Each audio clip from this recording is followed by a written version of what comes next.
வருது, மக்களாட்சி வருது. நல்லாட்சினா எடப்பாடியார் தான். வாக்களிப்பீர் இரட்டை இலையே. இனிமே கண்ணை மூடிட்டு கடலை எண்ணெய் வாங்கலாம்.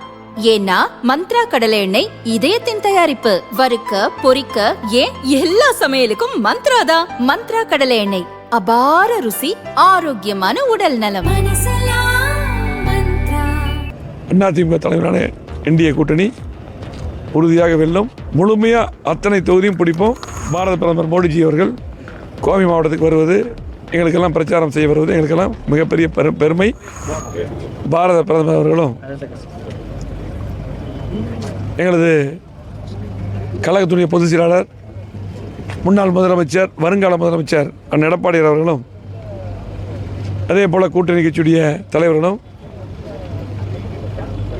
18ஆம் தேதி இங்கே எங்களது வேட்பாளர்களை ஆதரித்து பிரச்சாரம் செய்த பாரத பிரதமர் வராங்க, எடப்பாடியினர் வராங்க, அண்ணன் டிடி விஜயநாதன் வராங்க, அண்ணன் அன்புமணி ராமதாஸ் உட்பட அத்தனை தலைவர்களும் வராங்க. கோவை மாவட்டம், திருப்பூர் மாவட்டம், நீலகிரி, ஈரோடு இந்த பகுதியில் இருக்கக்கூடிய நம்ம வேட்பாளர்கள்லாம் ஆதரித்து பிரச்சாரம் பண்ணுறாங்க. உறுதியாக கண்டிப்பாக அதிமுக தலைவரான என்டிஏ கூட்டணி உறுதியாக வெல்லும். முழுமையாக அத்தனை தொகுதியும் பிடிப்போம். எடப்பாடியார் சொன்னது போக 210 தொகுதியில் வென்று ஆட்சி அமர்வார். எடப்பாடியார் அவர் முதலமைச்சர் வருவார்.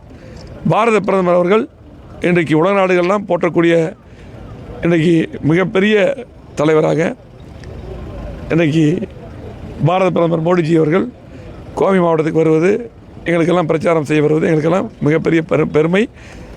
ஏன்னா எதிர்காலத்தில் பார்த்திங்கன்னா எடப்பாடி முதலமைச்சர் ஆனதும் மத்தியில் இருக்கக்கூடிய அத்தனை திட்டங்களும் பாரத பிரதமர் நம்ம கொடுப்பாரு.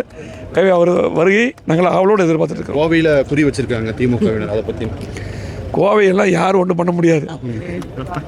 கோவை வந்து இங்கே அதிமுக கோட்டை, இங்கே மணலும் இல்லை. அது மட்டும் இல்லாமல் இதை எங்களுக்கு கோவை மாவட்டத்தை பொறுத்தளவுக்கு 50 ஆண்டுகளில் அதை வளர்ச்சியை கொடுத்துருக்குறோம். அதே போல் எங்களால் மட்டும்தான் மத்திய அரசோட திட்டங்களை கொண்டு வர முடியும். திமுக சண்டை போட்டே இருக்காங்க மத்திய அரசுக்கு, திட்டங்களை கேட்கறதில்ல. அதனால் கோவையை பொறுத்தளவுக்கு அதிமுக கோட்டை. இன்னும் நீங்கள் சொல்ல போனால் நீங்கள் கேட்ட கேள்விக்கு பதில் அற்புதமான வேட்பாளர் அம்மன் அர்ஜுனா.